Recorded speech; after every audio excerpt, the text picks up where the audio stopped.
terpercaya.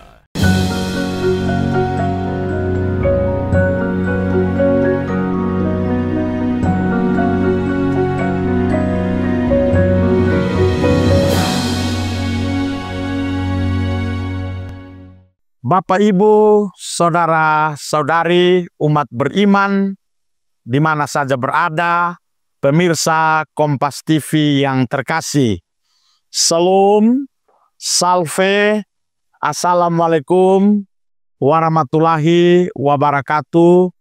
Om Swastiastu, Namo Buddhaya, salam kebajikan. Selamat berjumpa, saya Romo Fransiskus Amandus Oeninu PR, Imam Katolik Keuskupan Agung Kupang di Paroki Santi Yosef, Nekoten, Kota Kupang, Nusa Tenggara Timur. Terimalah salam kasih persaudaraan dari kami sekalian di Provinsi Nusa Tenggara Timur untuk Bapak, Ibu, saudara-saudari, pemirsa Kompas TV di mana saja berada. Dalam nama Bapa dan Putra dan Roh Kudus. Amin. Rahmat Tuhan kita Yesus Kristus, cinta kasih Allah dan persekutuan Roh Kudus selalu beserta kita, sekarang dan selama-lamanya. Inilah Injil suci Yesus Kristus menurut Markus. Dimuliakanlah Tuhan. Hukum yang terutama. Seorang ahli Taurat yang mendengar Yesus dan orang-orang Saduki bersoal jawab dan tahu bahwa Yesus memberi jawab yang tepat kepada orang-orang itu, datang kepadanya dan bertanya, "Hukum manakah yang paling utama?" Jawab Yesus, "Hukum yang terutama ialah, dengarlah hai orang Israel, Tuhan Allah kita, Tuhan itu esa. Kasihilah Tuhan Allahmu dengan segenap hatimu dan dengan segenap jiwamu dan dengan segenap akal budimu dan dengan segenap kekuatanmu. Dan hukum yang kedua ialah, kasihilah sesama manusia seperti dirimu sendiri. Tidak ada hukum lain yang lebih utama daripada kedua hukum ini." Demikianlah Injil Tuhan, terpujilah Kristus. Kita bersyukur karena kasih Allah yang senantiasa menuntun dan membimbing kita dalam hidup kita ini. Allah adalah kasih. Deus Caritas Est. Karena Allah adalah kasih, Ia memberikan cintanya kepada kita, memberikan kehidupan kepada kita, menganugerahkan kekuatan kepada kita, menganugerahkan kepada kita saudara dan sahabat, dan memberikan kepada kita alasan untuk selalu ada dan berada, melaksanakan karya cinta yang Dia percayakan kepada kita. Allah adalah kasih, dan karena kasih-Nya Dia menguatkan kita. Dan cinta kasih-Nya adalah alasan bagi Dia untuk mencintai manusia di dunia ini. Karena begitu besar kasih Allah akan dunia ini, maka Ia mengutus putranya yang tunggal, yakni Yesus Kristus, supaya orang-orang yang percaya kepadanya tidak binasa, melainkan memperoleh hidup yang kekal. Injil Yohanes bab 3 ayat 16. Dan kita bersyukur karena kasih Allah itu yang adalah alasan utama Dia hadir dan mencintai kita. Dia menghadirkan kita di dunia ini. Alasan cinta adalah alasan paling utama. Sebagaimana Allah mencipta karena kasih, dan Yesus Kristus Tuhan dan sahabat kita hadir di dunia ini, Dia mencintai kita dengan segenap hati, dengan segenap jiwa dan kekuatannya. Dia menghadirkan kasih-Nya yang nyata bagi dunia ini, bagi orang-orang yang percaya kepadanya. Maka kita bersyukur karena cinta kasih itu. Kita mendengarkan pada awal tadi Injil tentang cinta kasih. Cinta kasih adalah hukum yang terbesar dan hukum yang terutama dalam hidup Kristianitas. Kasihilah Tuhan Allahmu dengan segenap hatimu, dengan segenap jiwamu, dengan segenap kekuatanmu, dan dengan segenap akal budimu. dan kasihilah sesama manusia seperti dirimu sendiri. Kasih Allah adalah kasih yang total, kasih yang utuh, kasih dengan segenap diri, dengan totalitas, dengan segenap hati, segenap jiwa, kekuatan, dan akal budi.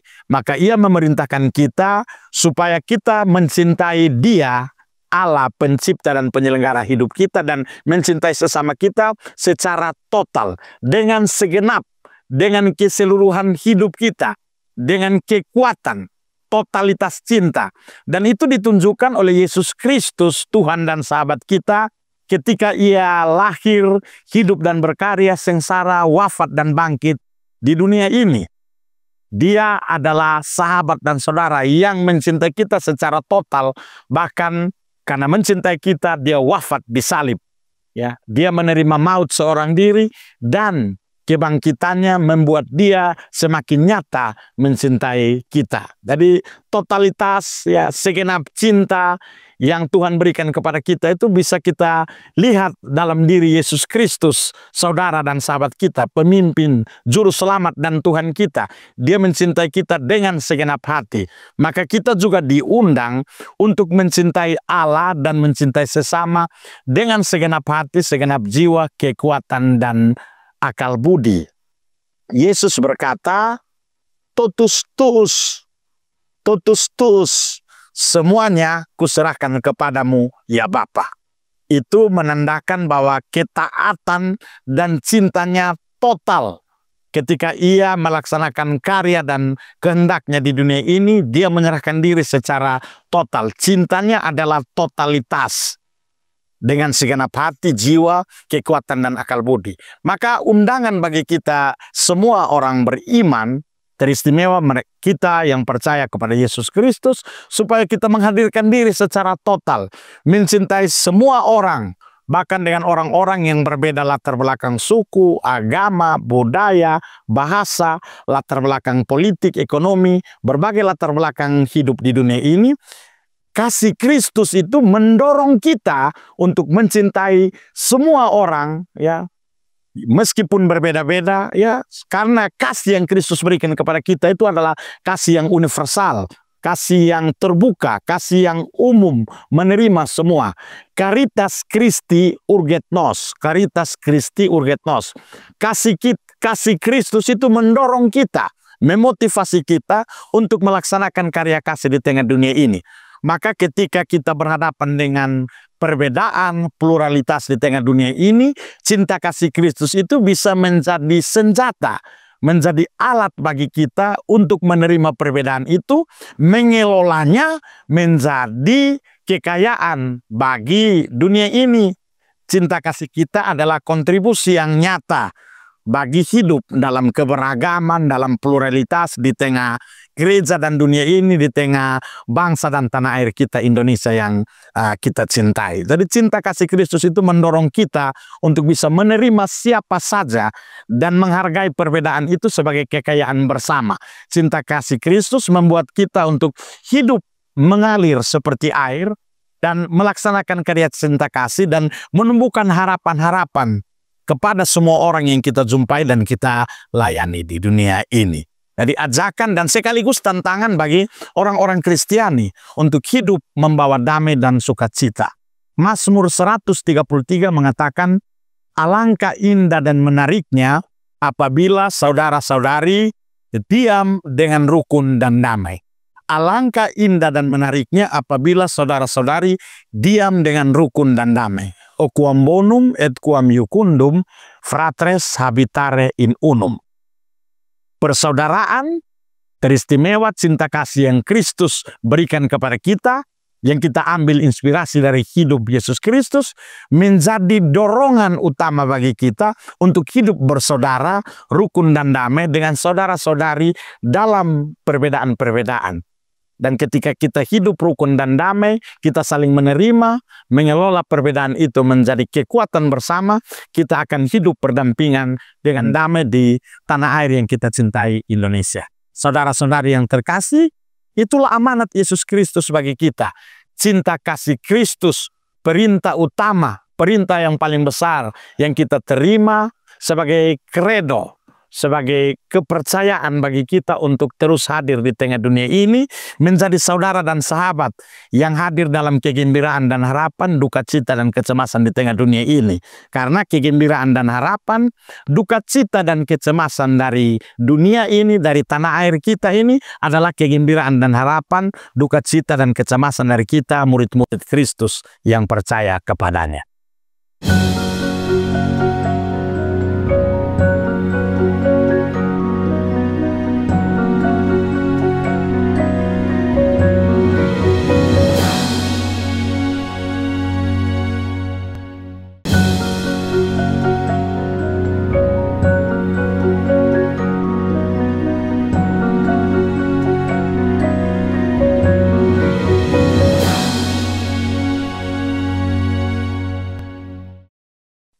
Saudara-saudari terkasih, umat beriman yang terkasih dalam Yesus Kristus, pemirsa Kompas TV di mana saja berada, kita bersyukur karena cinta kasih yang kita terima dari Tuhan kita.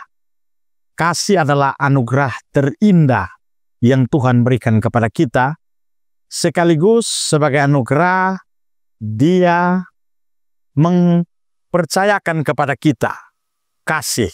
Jadi kasih itu adalah anugerah sekaligus perintah bagi kita, amanat yang harus kita berikan. Sebagai anugerah kita terima dengan rasa syukur. Cinta kasih adalah anugerah terindah, kita syukuri, kita nikmati dalam hidup ini, sekaligus dia menjadi amanat, dia menjadi perintah. Hendaklah kamu saling mengasihi.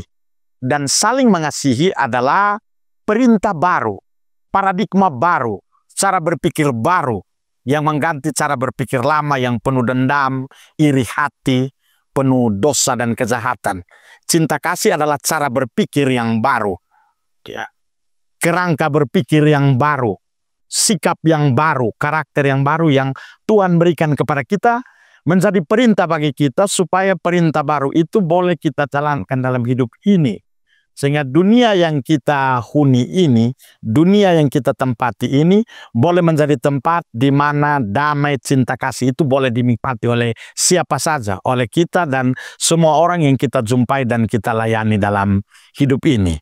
Saudara-saudari terkasih, mendiang Paus Fransiskus, mantan pemimpin gereja Katolik sedunia, mengajak para imam dan umat Katolik seluruh dunia semasa kepemimpinan dan pelayanannya sebagai pemimpin gereja Katolik. Dia mengajak umat beriman Katolik sekaligus menantang umat Katolik untuk di dalam menghidupi cinta kasih itu keluar dari zona nyaman dan berjumpa dengan semua orang yang kita jumpai dan kita layani di dalam perbedaan-perbedaan.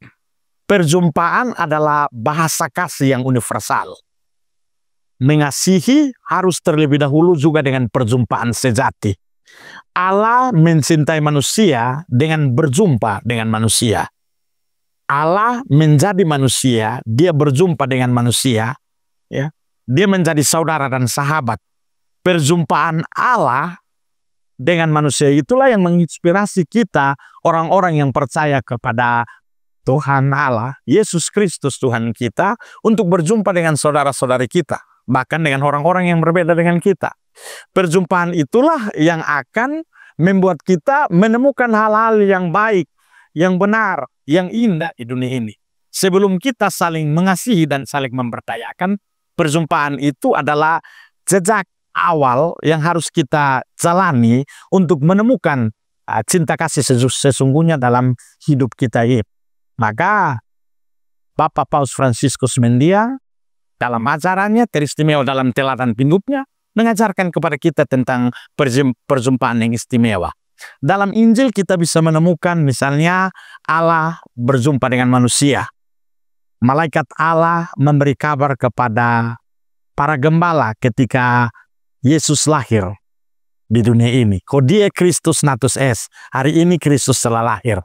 Malaikat Allah yang adalah utusan Allah itu menyampaikan kabar gembira kepada para gembala. Dan para gembala menerima perjumpaan itu dengan sukacita, lalu mereka bergegas menuju Bethlehem dan menemukan Yesus, Maria, dan Yosef.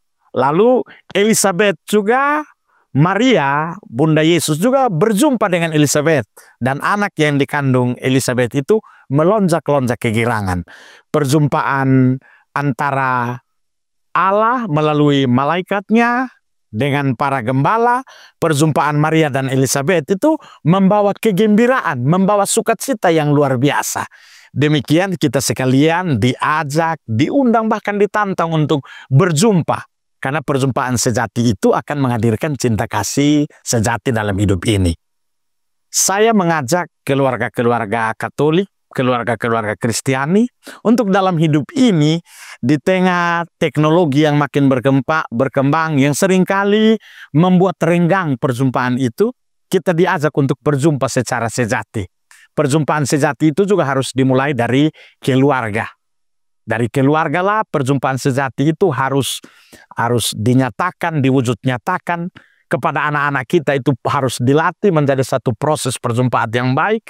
Lalu perjumpaan dalam keluarga yang sejati itu kita bawa di tengah gereja dan dunia ini. Ketika kita bekerja, ketika kita melayani, kita berjumpa dengan banyak orang. Perjumpaan sejati itu membuat kegembiraan dan harapan itu seperti kuntum mawar yang mekar. Perjumpaan seperti perjumpaan Maria dan Elizabeth, malaikat Allah dengan para gembala itu akan mekar, membawa kegembiraan dan harapan di tengah dunia ini.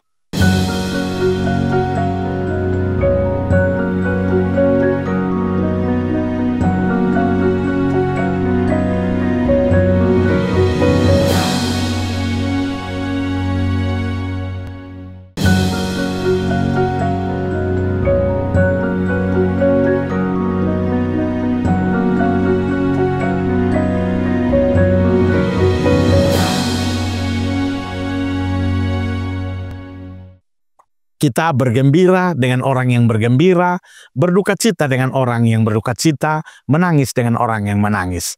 Flere cum ventibus, gaudere cum gaudentibus. Menangislah bersama dengan orang yang menangis, dan bergembiralah bersama dengan orang yang bergembira.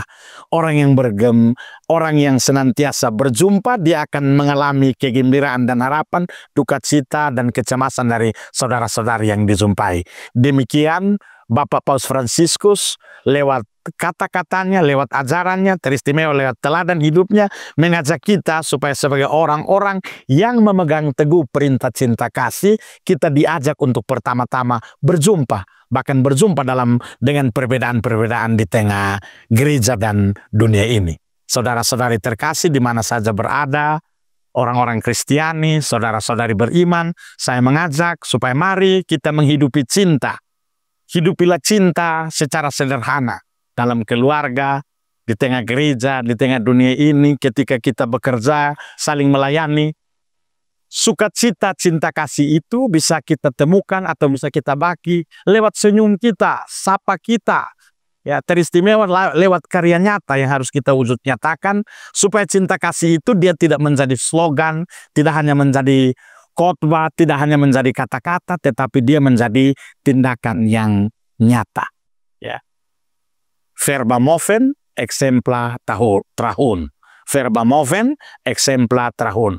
Kata-kata itu menggerakkan, tetapi contoh teladan itu menarik. Demikian contoh dan teladan cinta kasih kita itu harus menarik orang ke dalam cinta kasih Kristus, sekaligus menggerakkan orang, menarik orang untuk melaksanakan karya cinta kasih secara konkret di tengah dunia ini. Saya Romo Fransiskus Amandus Oeninu dari Kupang, Nusa Tenggara Timur, menyampaikan salam kasih untuk saudara-saudari umat beriman, teristimewa para pemirsa Kompas TV di mana saja berada. Kota Kupang, kota kasih, banyak orang berkisah kasih, mari kita saling mengasihi, sebab yang terbesar ya cinta kasih. Tuhan memberkati kita sekalian dengan berkat kasih-Nya yang berlimpah. Salam, salve, wassalamualaikum warahmatullahi wabarakatuh. Om Santi Santi Om, Namo Buddhaya, salam kebajikan.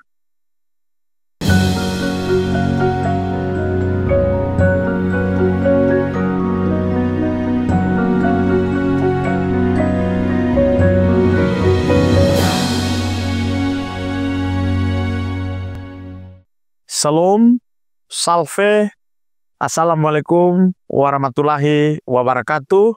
Om Swastiastu, Namo Buddhaya, salam kebajikan. Saudara-saudari yang terkasih, pemirsa Kompas TV di mana saja berada, berbahagialah kita yang dipanggil untuk menghidupi cinta kasih.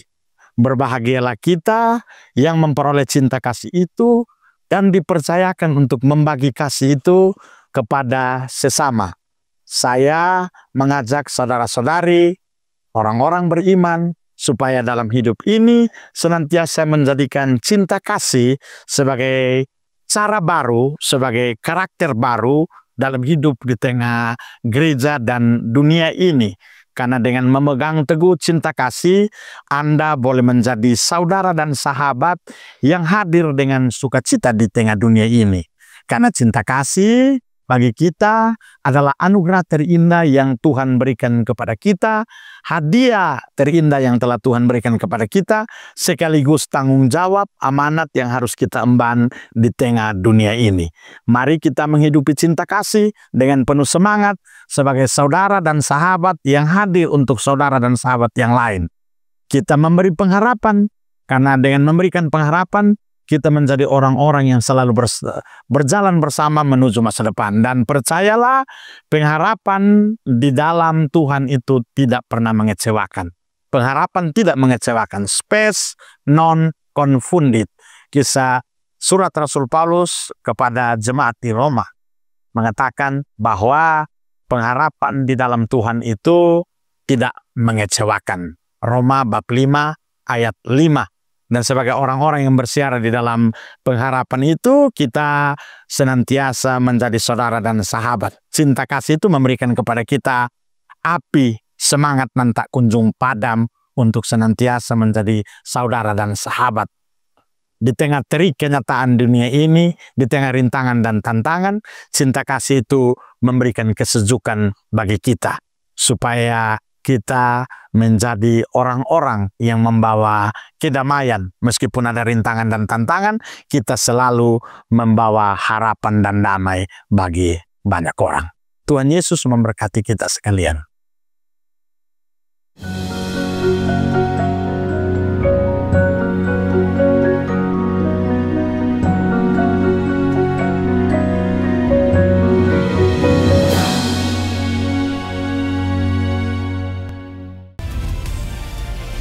Kompas TV, independen, terpercaya.